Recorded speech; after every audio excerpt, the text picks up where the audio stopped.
മണിപ്പൂര് ഒരു സത്യമാണ്, അതൊരു നടന്ന സംഭവമാണ്, അതൊരു വാസ്തവമാണ്. അതൊരു കെട്ടുകഥയല്ല, ഒരു നുണക്കഥയല്ല, ഊതിപ്പെരിപ്പിച്ച കഥയല്ല. അപ്പോൾ സത്യങ്ങൾ ഏത് കാലത്ത് പറഞ്ഞാലും സത്യം തന്നെയാണ്. അപ്പോൾ അതിന്റെ വാല്യൂ എല്ലാ കാലഘട്ടത്തിലും ഉണ്ട്. പിന്നെ കേരള സ്റ്റോറിയിലേക്ക് ഞാനിപ്പോൾ അതിനെ ഒരു കൗണ്ടർ സ്റ്റേറ്റ്മെന്റ് ആയിട്ട് നടത്തുന്നതിനുപരിയായിട്ട് ഈ കുട്ടികളുടെ ഒരു വേനലവധിക്കാലത്തെ ഒരു 3 ദിവസങ്ങളാണ്. അപ്പോൾ അവർക്ക് നമ്മൾ എപ്പോഴും രസകരമായിട്ടും ക്രിയാത്മകമായിട്ടൊക്കെ പരിപാടികൾ നടത്താറുണ്ട്. അതിലിപ്പോൾ വീഡിയോ ആയിട്ടായിരിക്കാം, ഷോർട്ട് ഫിലിം ആയിട്ടായിരിക്കാം, കഥകളും പാട്ടുകളായിട്ടായിരിക്കാം.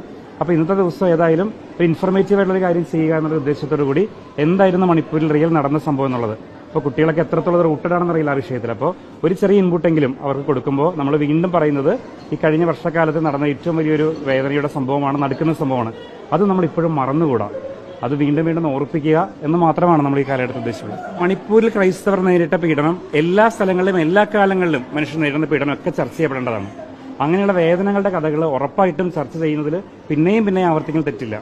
പക്ഷേ കുക്ക്ഡ് അപ്പ് സ്റ്റോറീസ് അല്ലെങ്കിൽ പ്രൊപ്പഗാണ്ടയുടെ ഭാഗമായിട്ടുള്ള കാര്യങ്ങൾ നമ്മൾ വരുമ്പോൾ ഉറപ്പായിട്ടും നമ്മുടെ കേരള സമൂഹം കുറച്ചും കൂടി ബോധ്യമുള്ളവരാണ്, കുറച്ചും കൂടി കാഴ്ചപ്പാടുള്ളവരാണ്, വിവേകമുള്ളവരാണ്. അവർക്ക് തിരിച്ചറിയാൻ പറ്റുമെന്നാണ് ഞാൻ വിചാരിക്കുന്നത്. ഇതുവരെ എനിക്ക് എതിർപ്പുകളൊന്നും വന്നിട്ടില്ല. കാരണം നമ്മൾ മണിപ്പൂരിന്റെ വിഷയം സഭ പറഞ്ഞിട്ടുള്ളതാണല്ലോ, സഭ ഔദ്യോഗികമായിട്ട് പറഞ്ഞിട്ടുള്ളതാണ്. അപ്പോൾ ആ വിഷയം ഞാൻ വീണ്ടും പറയുന്നതിൽ തെറ്റൊന്നുമില്ല.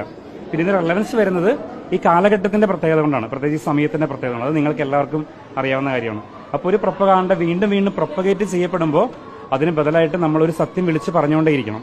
കാരണം മണിപ്പൂർ മറന്നുകൂടാ ഈ സമയത്തുള്ളത്. സാധാരണ ഇതിൽ കാശ്മീർ ഫയൽസും കേരള സ്റ്റോറിയൊക്കെ പ്രൊപ്പഗാണ്ടയുടെ ഭാഗമാണെന്ന് നമുക്ക് എല്ലാവർക്കും അറിയാവുന്ന കാര്യമാണ്.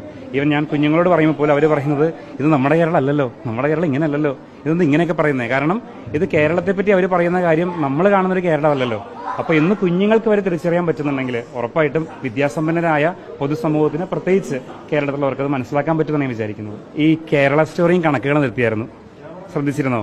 ആ കണക്കുകൾ പിന്നെ എഡിറ്റ് ചെയ്യേണ്ടി വന്നവർക്ക്. കാരണം കണക്കുകളെല്ലാം ഊതിപ്പിരിപ്പിച്ച കണക്കുകളായിരുന്നു. അപ്പോൾ വീണ്ടും സഭയോട് വീണ്ടും ഓരോ സമയത്തും ചോദിക്കുന്നുണ്ട്, കണക്കുകൾ വെക്കൂ, കണക്കുകൾ നിരത്തൂ. എപ്പോഴാണ് കണക്കുകൾ വ്യക്തമായിട്ട് നിരത്തിയിട്ടുള്ളത്? ഓക്കെ, പറയുമ്പോഴൊക്കെ ഉണ്ടെന്ന് പറയുന്നതല്ലാതെ കണക്കുകളുണ്ടെങ്കിൽ ഉറപ്പായിട്ട് പരിശോധിക്കപ്പെടണം, അത് അന്വേഷിക്കപ്പെടണം, അത് ചെറുക്കപ്പെടണം. പക്ഷെ കണക്കുകൾ ഊതിപ്പിരിപ്പിച്ച കണക്കുകളാണെങ്കിൽ അതും ശ്രദ്ധിക്കേണ്ടതാണ്. ഇപ്പോഴൊക്കെ കണക്കുകൾ മുന്നോട്ട് കൊണ്ടുവന്നിട്ടുണ്ട്. ആ കണക്കുകൾ വിശദമാക്കട്ടെ, പൊതുസമൂഹത്തിന് മുന്നിൽ കൊടുക്കട്ടെ. ഒരു ഡേറ്റാബേസ് ഉണ്ടെങ്കിൽ ആ ഡേറ്റാബേസ് നമുക്കിവിടെ അന്വേഷിക്കാമല്ലോ ഉറപ്പായിട്ടും. അപ്പോൾ അതിനിവിടെ 100% നമ്മൾ സുതാര്യമാണ് ആ കാര്യത്തിൽ.